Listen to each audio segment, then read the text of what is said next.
માંગરોળ તાલુકાના વેલાચા ગામે ક્ષત્રિય સમાજની સભા યોજાઈ હતી। માંગરોળ તાલુકામાં રૂપાલા વિરુદ્ધનું ક્ષત્રિય સમાજનું આંદોલન હવે તેજ બન્યું છે। હાલમાં કેન્દ્રીય મંત્રી પુરુષોત્તમ રૂપાલા દ્વારા ક્ષત્રિય સમાજ વિરુદ્ધ કરવામાં આવેલ વિવાદિત નિવેદન બાદ સમગ્ર ક્ષત્રિય સમાજમાં રોષ ભભૂકી ઉઠ્યો છે। હાલ સમાજ અસ્મિતાની લડાઈ લડી રહ્યો છે। સમગ્ર ગુજરાત રાજ્યમાં ભાજપ અને રૂપાલા વિરુદ્ધ આંદોલન ચાલી રહ્યું છે, ત્યારે માંગરોળ તાલુકાના ખાસ ક્ષત્રિય સમાજના ગામડાઓમાં આ આંદોલન હવે તેજ બની રહ્યું છે। આગામી દિવસોમાં યુદ્ધ એ જ કલ્યાણ અને ઓપરેશન ભાજપના સંકલ્પ સાથે આ આંદોલન ચાલી રહ્યું છે। આગામી તારીખ 7મીના રોજ ભાજપ વિરુદ્ધ મતદાન અન્ય સમાજને સાથે રાખીને કરવાનો સંકલ્પ કરવામાં આવ્યો છે। માંગરોળ તાલુકામાં ઠેર ઠેર રાજપૂત સમાજ દ્વારા અસ્મિતાની લડાઈ લડવામાં આવી રહી છે, જેના ભાગરૂપે આ મિટિંગ યોજવામાં આવી હતી, જેમાં રૂપેન્દ્રસિંહ રાણા, ગોમાનસિંહ ખેર સહિતના આગેવાનોએ સંબોધન કર્યું હતું।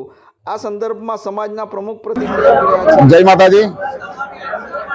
આજના માંગરોળ તાલુકા ક્ષત્રિય સમાજ દ્વારા આજે જે અહીંયા મિટિંગનું આયોજન કરવામાં આવ્યું એ એટલા માટે કે હવે યુદ્ધ એ જ કલ્યાણ છે એ નીતિથી ક્ષત્રિય સમાજના અમારી સંકલન સમિતિ દ્વારા જે કોઈ આયોજન કરવામાં આવશે, હવે તેના અનુસંધાનની અંદર આગામી 28 તારીખે બારડોલી મુકામે ક્ષત્રિય સમાજની જે મોટામાં મોટું સંમેલનનું આયોજન કરવામાં આવ્યું છે, તેની અંદર માંગરોળ તાલુકામાંથી પણ મેક્સિમમ માણસો જઈ અને આ સંમેલનને અમે સક્સેસ બનાવવા માટેની કોશિશ કરીશું।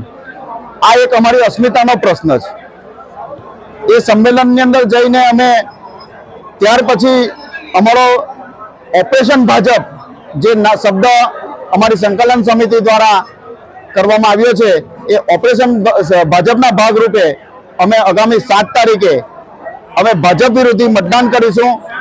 અમે તો કરીશું દરેક ગામની અંદર, પણ અન્ય સમાજને પણ સાથે રાખીને અમે ભાજપ વિરોધી આવતી તારીખ 7ના રોજ અમે મતદાન કરીશું, એવું અહીંયા માંગરોળ તાલુકા ક્ષત્રિય સમાજના સંકલન સમિતિ દ્વારા નક્કી કરવામાં આવ્યું છે।